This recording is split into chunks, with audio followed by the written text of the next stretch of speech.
শিক্ষামন্ত্ৰী হয় আমাৰ দাবী মানিবই লাগিব, আমাৰ দাবী মানিবই লাগিব। একপাতে শিক্ষিত শিক্ষক কৰ্মচাৰী সংস্থা জিন্দাবাদ, জয় অসম। ধন্যবাদ। মই পোনপ্ৰথমতে কৃষক মুক্তি সংগ্ৰাম সমিতি অসমৰ তৰফৰ পৰা আপোনালোকৰ এই আন্দোলনৰ প্ৰতি পূৰ্ণ সমৰ্থন আগবঢ়াইছো।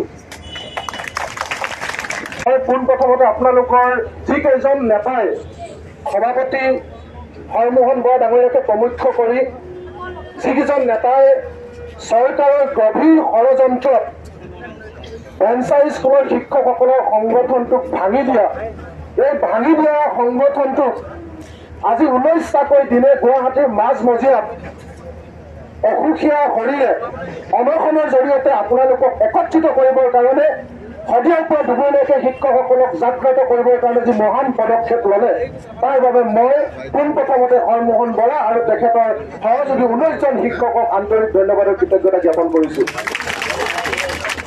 আপোনালোক হতাশ নহব। মীৰা বাইদেৱে ইতিমধ্যে কৈছে প্ৰতিটো আন্দোলনৰ মাজৰ পৰা একাংশ বিশ্বাসঘাতক জন্ম হয় আৰু সেই বিশ্বাসঘাতকৰ জৰিয়তে চৰকাৰে আচলতে আমাৰ আন্দোলনবিলাকক ধ্বংস কৰি দিয়ে।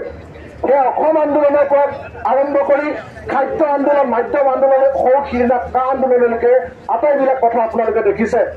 গতিকে বিশ্বাসঘাতকসকলক একাষৰীয়া কৰি আজি যে আপোনালোকে পুনৰ একত্ৰিত হৈছে, এয়া আমাৰ যুঁজৰ লক্ষণ আৰু আমি আমাৰ ন্যায্য প্ৰাপ্তি চৰকাৰৰ পৰা আদায় কৰি আজৰি অনাৰ লক্ষণ।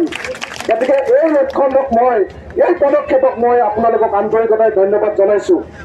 গতিকে আপোনালোক সকলোৱে জানে, যিখন ৰাজ্যত মুখ্যমন্ত্ৰীৰ পত্নীয়ে যেতিয়া প্ৰাইভেট স্কুল খোলে আৰু সেইখন ৰাজ্যত চৰকাৰী শিক্ষা ব্যৱস্থা কি হ'ব পাৰে আমি সকলোৱে ভালকৈ অনুভৱ কৰিব পাৰো। আজি আপোনালোকে জানে, চৰকাৰী মাটি বেদখল কৰি হিমন্ত বিশ্ব শৰ্মাৰ পত্নী ৰিণিকী শৰ্মা ভৰাই আমিনগাঁৱত বন্দা ইণ্টাৰনেশ্যনেল স্কুল খুলিছে। 29 বিঘাকৈ মাটি, দুখীয়া মানুহৰ মাটি, চৰকাৰী মাটি বেদখল কৰি বন্দা ইণ্টাৰনেশ্যনেল স্কুল খুলিছে মুখ্যমন্ত্ৰীৰ পত্নীয়ে।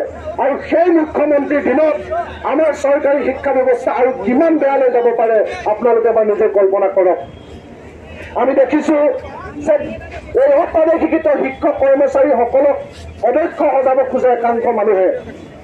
এই শিক্ষক কৰ্মচাৰীসকলে আজিৰ দিনটোত তেওঁলোকে শিক্ষকতা কৰাৰ তেওঁলোকে দক্ষতা নাই বুলি শিক্ষামন্ত্ৰীগৰাকীয়ে আওপকীয়াকৈ আপোনালোকক সূচনা কৰা আমি দেখিছো।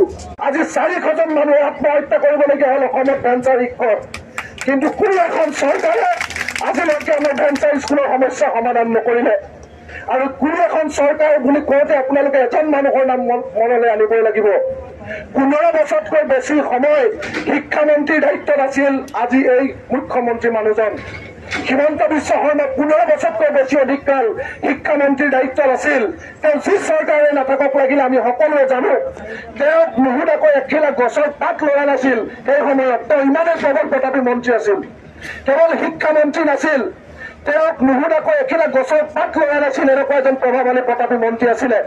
সেই মানুহজনৰ দিনত কেনেকৈ শিক্ষানুষ্ঠানবোৰ শেষ কৰা হ'ল আমি এটা এটাকৈ নিজ চকুৰে আমি দেখিছিলো।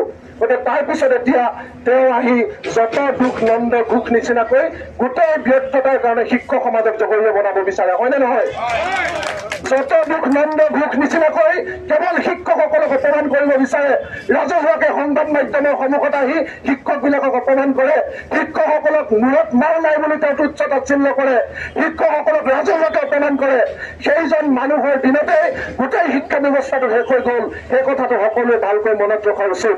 গতিকে এইজন শিক্ষামন্ত্ৰী আৰু আজিৰ যিজন শিক্ষামন্ত্ৰী তেওঁ তাতকৈ একোপ চৰা।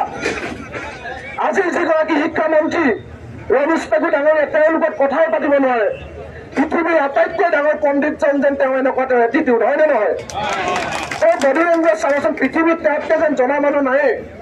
এনেকুৱা ধৰণৰ তেওঁ উস্তাদি মৰা কথা। কিন্তু হৰমোহন দাই ইতিমধ্যে কৈছে এই মানুহজন কেৱল ভাওনাৰ ভীমৰ নিচিনাকে গদা ঘূৰোৱা মানুহ। তেওঁ মুখ্যমন্ত্ৰীক নুশুনাকে এটা কলমো তেওঁ চলাব নোৱাৰে, এটা চহীও কৰিব নোৱাৰে। এনেকুৱা এজন অকমান্য অদক্ষ মানুহ। এই মানুহজনৰ পৰা আমি বিশেষ আশা কৰি থাকি কিবা ফল পাম বুলি মই নাভাবো। গতিকে মই শেষত এটাই কথা ক'ব বিচাৰিছো, আপোনালোকক যে অনশন এই যে আমি অনশন কাৰ্যসূচী লৈছো, অনশন কাৰ্যসূচী এটা গণতান্ত্ৰিক কাৰ্যসূচী। এই অনশন কাৰ্যসূচী ৰজা মহাৰজাৰ দিনত আমি দেখিছিলো। এই ধাৰণাটো যেতিয়া আমি জানো যে ৰজা মহাৰজাবিলাকৰ বিৰুদ্ধে যুদ্ধ কৰিব নোৱাৰি, তেতিয়া আমি এনেকৈ অনাহাৰে থাকি ৰজা মহাৰজাসকলক হৃদয় গলাবৰ কাৰণে আমি এই ধৰণৰ কাম সেই সময়ত প্ৰজাবিলাকে কৰিছিলে। কিন্তু আমি দেখিছো যে যিবিলাক মানুহৰ হৃদয় নাই, যিবিলাক মানুহৰ হিষ্ট্ৰী মানুহক হত্যা কৰা, যিবিলাক মানুহৰ বংশধৰ বলি প্ৰথাৰ লগত জড়িত, যিবিলাক মানুহে কেৱল মানুহক হত্যা কৰিব জানে, মানুহৰ জীৱন ধ্বংস কৰিব জানে, সেইবিলাক মানুহৰ দিনত এই ধৰণে অনশন কৰি যদি মানুহ মৃত্যু হয়, তেতিয়াহ'লে এইবিলাক মানুহক কেতিয়াও আপোনালোকে জগাব নোৱাৰে। মোৰ এইটো ব্যক্তিগত অনুভৱ। গতিকে আজিৰ দিনটোৰ পৰা আপোনালোকে যাতে অনশন সামৰণি মাৰে, আৰু সামৰণি মাৰি আজিৰ দিনটোৰ পৰা যাতে এখন তীব্ৰতা আন্দোলনৰ সূচনা হয়, তাৰ কাৰণে মই সকলো শিক্ষক সমাজক অনুৰোধ জনাইছো। আমি মুকলিকৈ কথা কোৱা মানুহ, আমি গণতান্ত্ৰিকভাৱে আপোনালোকে কিমান কাম কৰিব। গোটেই জীৱনটো ছাত্ৰ ছাত্ৰীক শিক্ষাদান দিলে, 400জন মানুহে মৃত্যুবৰণ কৰিলে।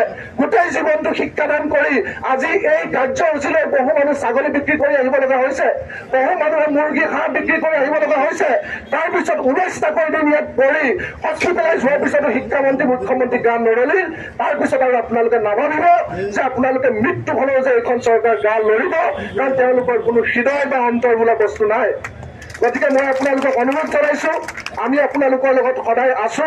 গতিকে যি আন্দোলনৰ জৰিয়তে তেওঁলোকৰ পৰা আমাৰ প্ৰাপ্য অধিকাৰ আদায় কৰি আনিব পাৰি, যি আন্দোলনৰ জৰিয়তে তেওঁলোকৰ বুকু কটাব পাৰি, যি আন্দোলনৰ জৰিয়তে যদি কোনোবাই আমাক অভদ্ৰ আন্দোলনকাৰী বুলি কয়, তাকো আপোনালোকে ভূক্ষেপ নকৰিব। যদি আমাৰ কথা শুনিবলৈ তেওঁলোক ৰাজি নহয়, তেতিয়াহ'লে আমি অভদ্ৰতকৈ অভদ্ৰ হৈ আন্দোলন কৰিব লাগিব, কাৰণ আমাৰ জীয়াই থকাৰ প্ৰশ্ন জড়িত হৈ আছে।